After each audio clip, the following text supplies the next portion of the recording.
Well, so I was on Facebook, one of my kayaking groups, and someone posted the question, has anyone put a trolling motor on a ride 115?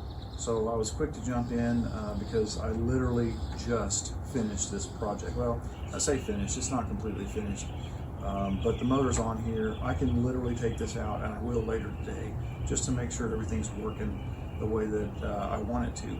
So what I'm going to do is just give you the overview from that distance there, and but then I'll take the phone off of the tripod and I'll show you everything up close.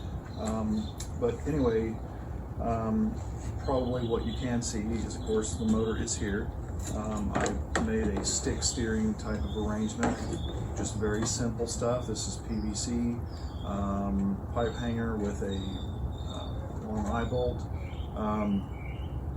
Everything I did on this is kind of proof of concept because I didn't want to go too far into it right now because my battery that's inside this crate right here is a Group 27 battery, which is the size for the truck.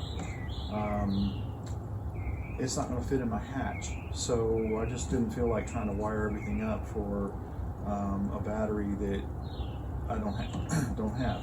So anyway, so let me show you just kind of everything as we go. One thing that I also have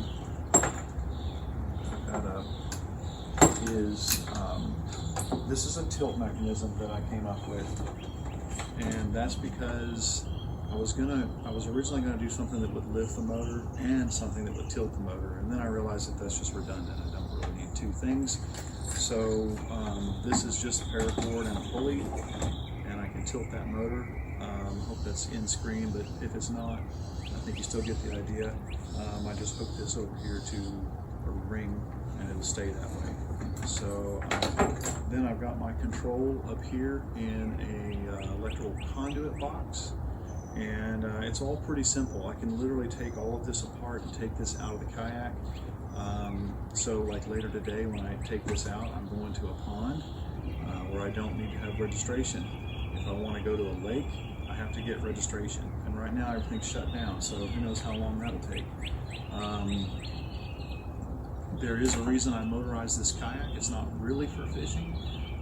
That definitely is part of it. There's a place that I go that has a lot of stripers, and I go there really more for metal detecting than I do for fishing.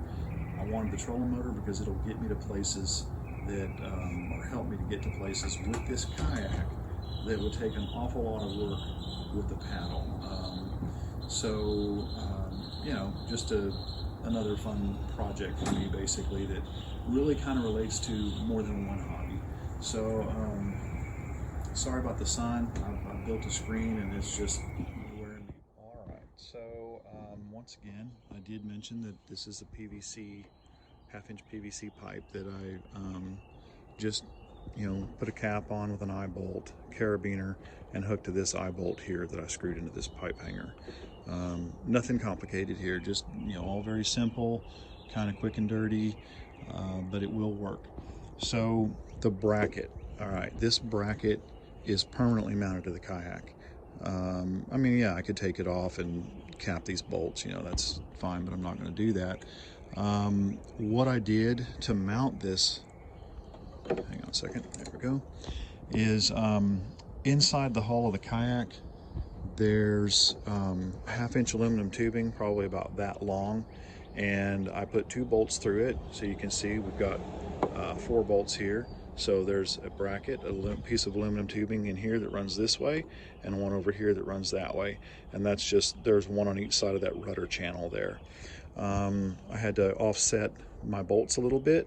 So like this bolt back here is kind of close to the end, and this bolt up here that comes out here, there's still about that much pipe in front of that bolt. And that's just because of the shape of the hull back here. You can't really get in there very well.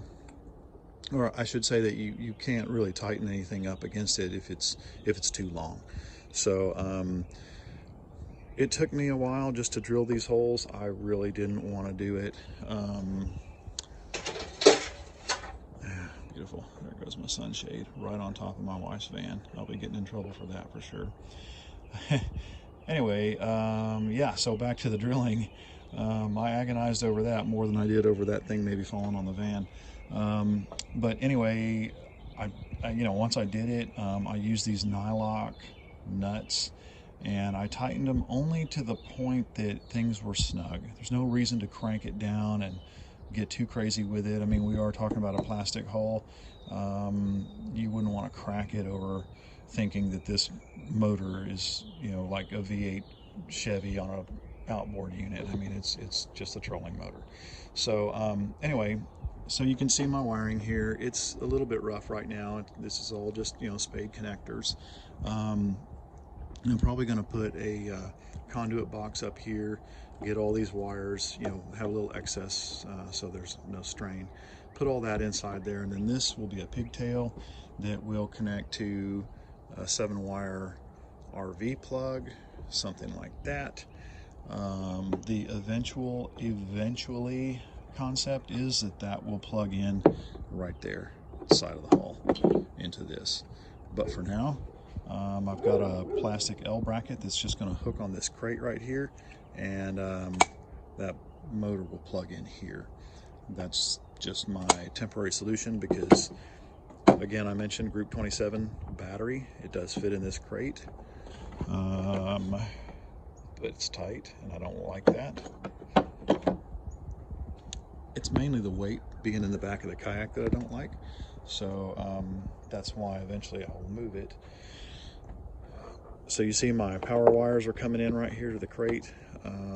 Eventually I'm going to put a tether on the positive, and that way that's just going to be a hillbilly kill switch. It'll come up to my PFD, and if I fall out of the boat, it's literally just going to yank this thing off of the terminal. And I might have to fix a connector or something like that. Don't really care. Swimming after a kayak that is under power is not my idea of a good time, and if I fall out of this thing on that big lake that I'm thinking about, man, I really don't want to do that. So anyway, here's that lifting mechanism. It's pretty simple stuff, just a carabiner with a pulley. I'll get a smaller one later. Hooked to that bracket. I don't even know what kind of bracket that is. It's just something I had laying around. So I just pull this, see the motor, and then I hook it to this ring that I put on the handle. Nothing complicated. Ran the rest of the wiring all underneath the seat, comes up to this conduit box. This is the Minn Kota control inside here. That's what comes out of the head unit of the trolling motor. Probably one of the most difficult things for me to source was this knob. I actually ended up finding one of these in my garage. It was on an old box fan. So I did not expect that to be an issue, but right now electronics stores, or at least the components store that I typically would use, they're closed. Everybody's flipped out over this Kung Flu virus, and so they're closed. Worked my way around that. So anyway, that's kind of the deal. I mean, it's not really anything too complicated. The worst part of it is just this right here. Oh, by the way, I didn't mention, but you can see that bolt has that hole there. That's removable. So I'll be able to take the trolling motor off of the kayak and just have a bracket for the times that I don't want to use a trolling motor, which will actually be the majority of the time, unless I just have so much fun that I never want to take it off, and I guess there's always that possibility. But there you go. By the way, that's a Minn Kota 30-pound thrust. I also have a 45-pound trolling motor. If I wanted to, I could modify that to put on here. We'll see how it goes. I've got another boat that I use that 45 on. So anyway, Wilderness Ride 115 with a trolling motor.